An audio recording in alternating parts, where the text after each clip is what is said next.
Елімізде тағайындалған карантиндік режимге байланысты білім беру саласы да тың өзгерістерге түскені мәлім.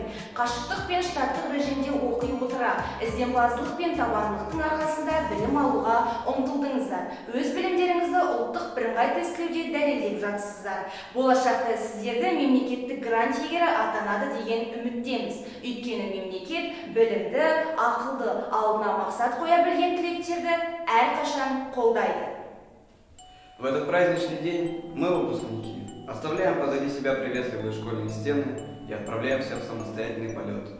Однако, сколько людей бы не встретилось нам на этом пути, мы всегда будем помнить тех, кто помог нам обрести крылья, наших дорогих учителей.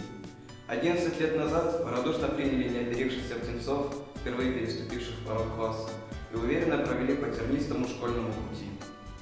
Вы смогли передать нам те науки и знания, которые стали основой нашей будущей жизни, научили верить в себя и всегда надеяться на лучшее.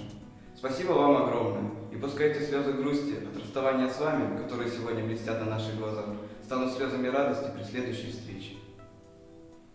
Құрметті мектеп бітіруші жас түлектер, сіздерді соңғы қоңырау мерекесімен шын жүректен құттықтаймын. Алда барша жас түлектерді үлкен сын күтіп тұр. Барлықтарыңызға қорытынды аттестаттау мен ұлттық бірыңғай тестілеуден абыроймен өтіп, болашақ дамыған Қазақстанымыздың білікті маманы атануларыңызға сенімім мол. Біздің бұл мереке Қазақстан Республикасы тәуелсіздігінің 30 жылдығы қарсаңында өткелі тұр.